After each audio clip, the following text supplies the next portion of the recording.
morning. It's time to get motivated, hydrated, caffeinated. Woo! Here we go.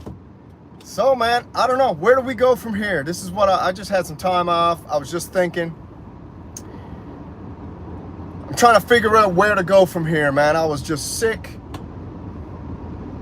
The stuff that I'm seeing these days, as far as content-wise,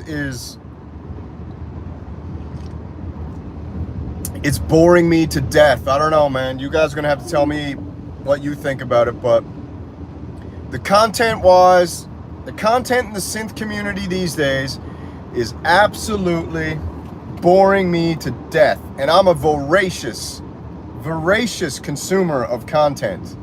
I'm talking like, when I pick a topic and I'm into it, pretty much that's all I do. What's up, Inky the Cat Baby? I got good news for you. I'm keeping the MPC 3. I'm gonna give it a shot. I'm gonna try the MPC 3 firmware.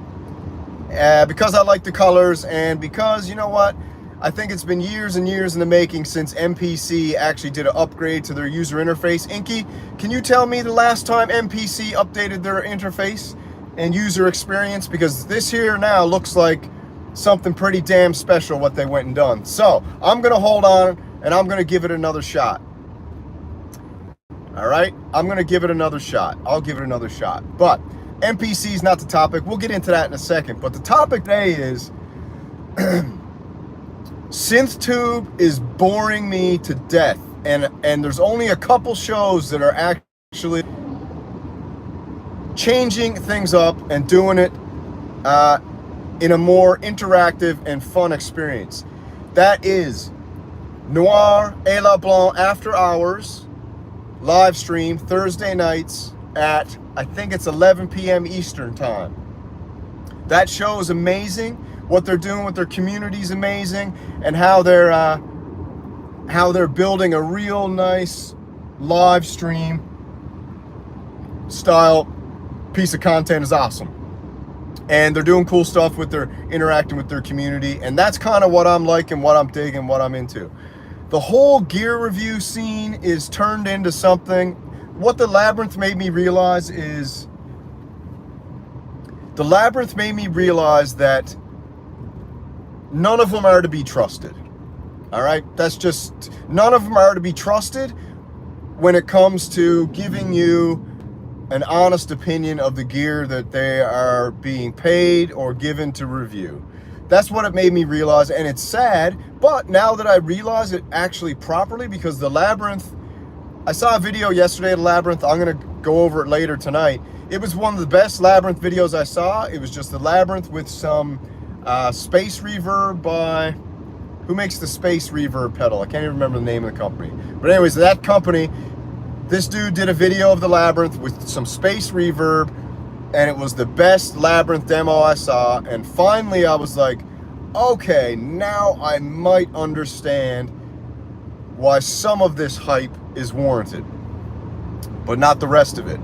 But just the insane, over the top, blanket shilling that went on with the Labyrinth is like, it created a new term that I invented called mass synth psychosis. Okay, mass synth psychosis is when all the top dogs are telling you this thing is the best, so all the viewers suddenly think it's the best, and then they all start saying it's the best, and suddenly you have this psychological phenomenon in the synthesizer community where everybody thinks a synthesizer is the best thing ever when it's actually not, right? And it was fascinating to watch, and I'm actually really happy that I got in on the ground floor, and I got to see what it was like when a pure same-day embargo released the hounds of shilling, released the hounds of the shill, happened, and the two biggest videos for King of the Shill, I don't want to use the word shill, sorry, let's just change it to something more positive, because it's not cool to call people shills, because guess what? It's a business, it's marketing. You know, everybody knows what they're getting when you go to one of these dogs YouTube websites on a day release of a synthesizer. You're gonna get, this is the greatest thing ever, this is the best, this is the synth of all synths, this synthesizer made me do things in my studio that I couldn't even believe. This synthesizer is so great that I named my album The Labyrinth, and I named every song on my album The Labyrinth. Labyrinth 1 to 12. This synthesizer was so great, you know, and it's just turned into a weird humiliation ritual where everybody is just, like I said, on your bended knee, begging to get a hold of the muse is what it was. That's what the Labyrinth was. It was a humiliation ritual for all these synth influencers to beg MOOG to send them a muse. It was crazy. But anyway, let's just call it what it is.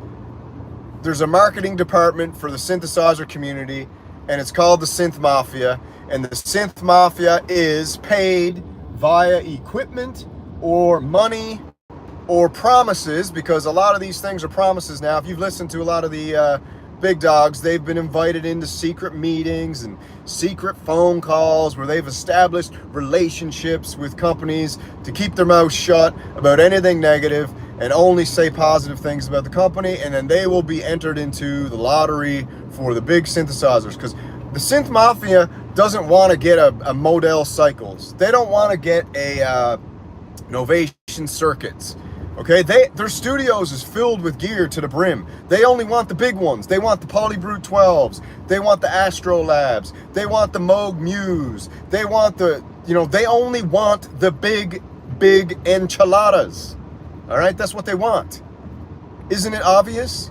Like, when you're in the Synth Mafia, you don't want a friggin' Honda Civic, okay? You want a Rolls Royce. You want a Bugatti.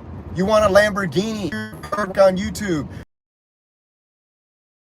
into editing your videos and making things just right, so one day you could finally have a box show up at your house that's worth $4,000 of synthesizer. That's amazing, and that's awesome, and it's cool. I ain't knocking it. People say, Samurai, why are you always knocking the Synth Mafia? I'm like, you got it twisted. I'm not knocking nothing. I love the Synth Mafia. Why do you think we invented the term Synth Mafia? Echoing myself.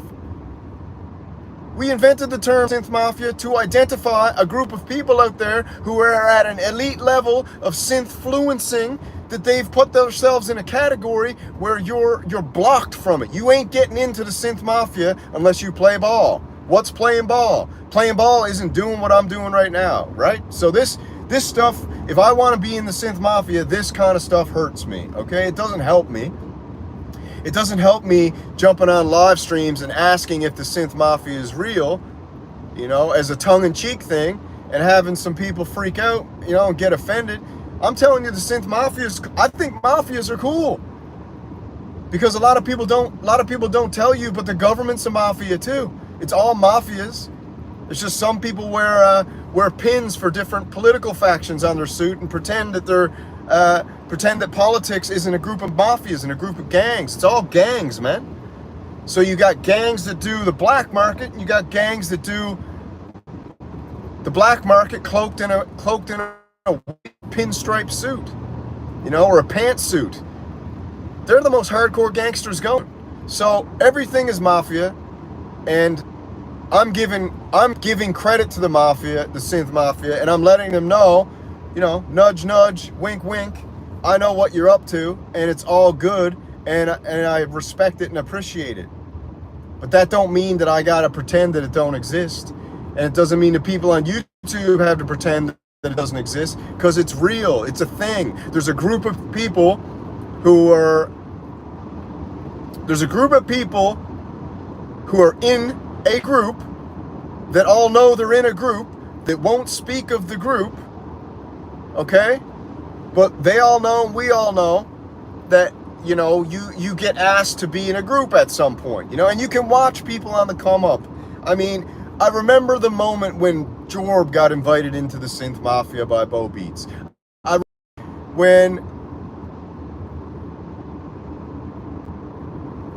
And then you can watch the transformation.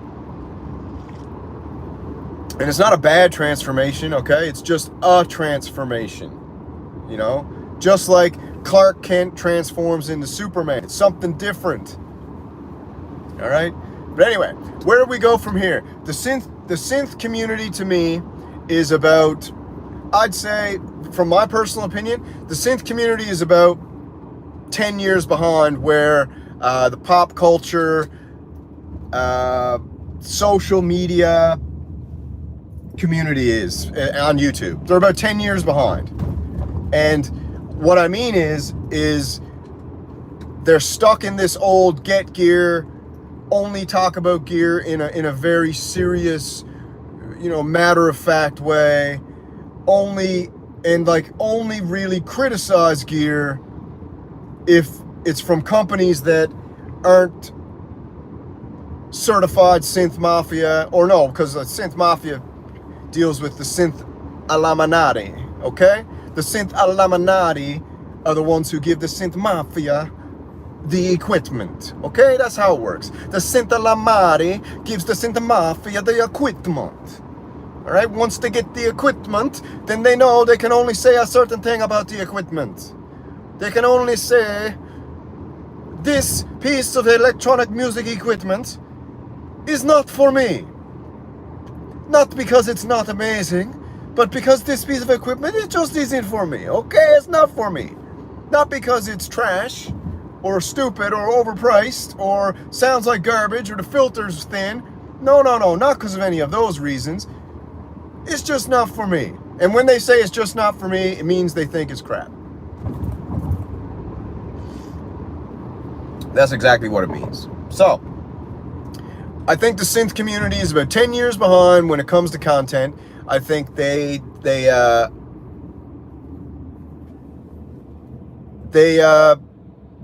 getting boring, man. It's getting boring, and you see it in their face. They're all bored. They're all bored, man. They're bored silly. And I guess my whole goal when I started to do this news thing, someone wrote me the other day. They were like, I had to unsubscribe from your channel, Samurai.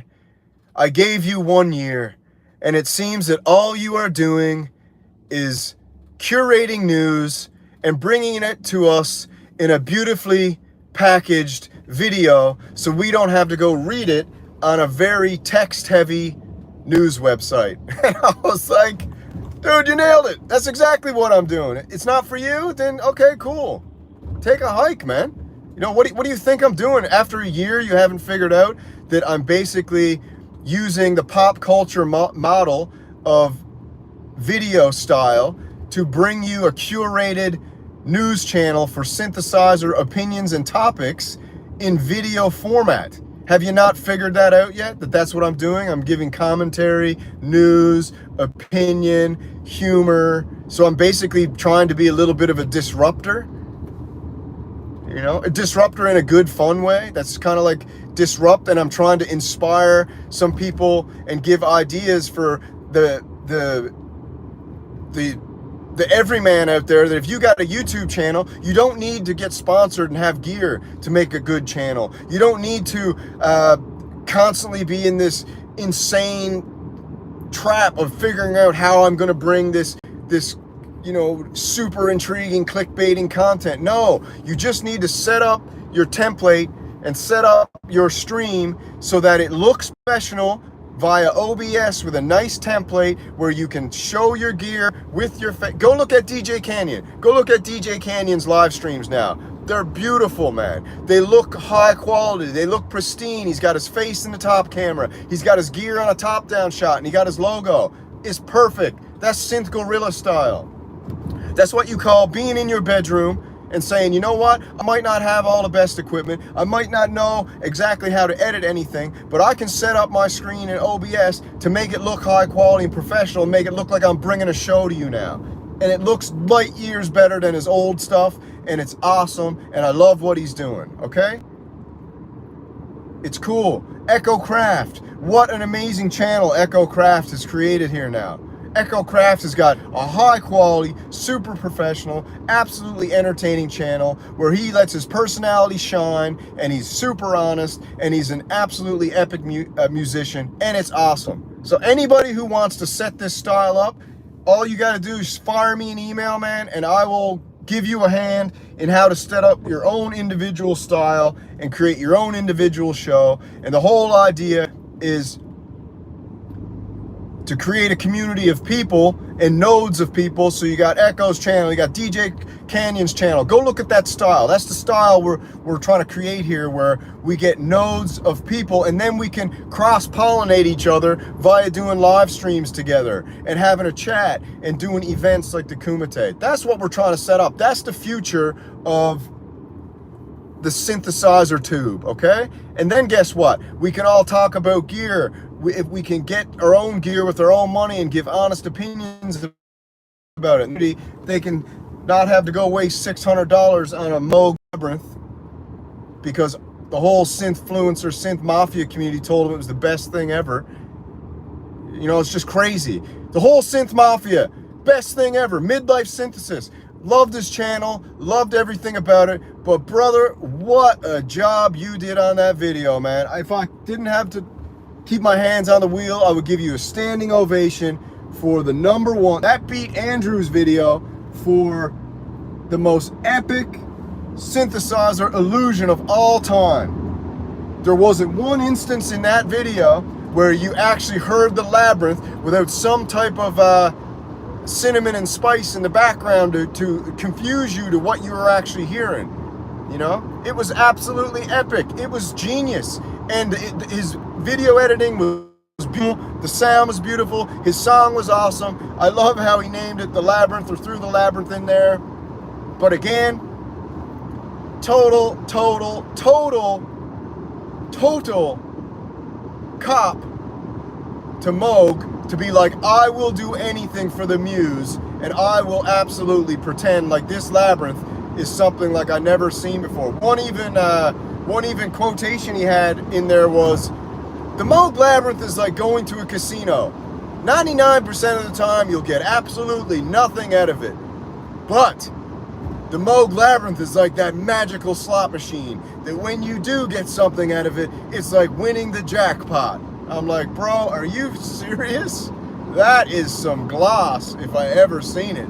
That is some heavy MOOG gloss right there. Absolutely legendary gloss. Yeah, so that's actually a compliment. I think the Midlife Synthesis video was by far, he should win the prize. #1, the best MOOG glossing of any Labyrinth video out there yet. It was absolutely PhD level.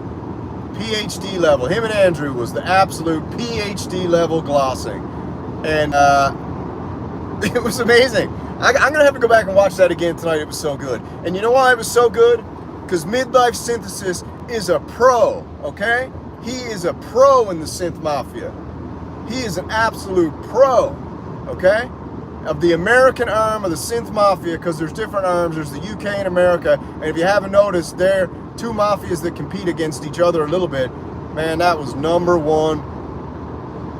Awesome editing, awesome sound, awesome quality, and you know what? High level marketing, man. Oh, it was great. If you haven't watched it, it was great. It was the best thing I ever saw. It was so great that I was like, I gotta get my episode of The Shilling up ASAP. I can't wait for, what's his name, Buddy, to make one. What's his name? Bad Gear to do the Labyrinth. I'm sure he's working on it now. He's probably had it for about 4 months, and he probably can't get one good sound out of it, so he's trying to figure out how he can make a Bad Gear episode where he can totally give you the ultimate illusion that Labyrinth is worth anything more than $200. They didn't even put the MOOG filter in it.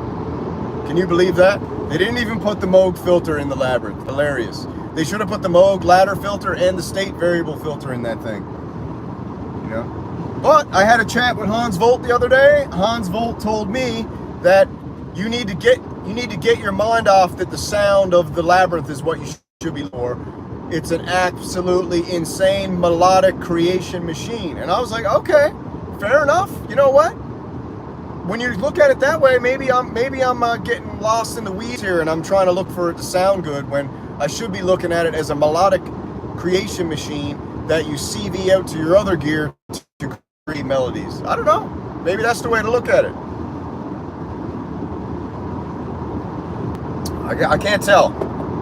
But anyways, I gotta go now. We're going into the heat here. I gotta get to work. Hope you enjoyed that stream. That's my Monday morning rants, synth rants from the synth car. You guys take it easy. Sloo, sloo.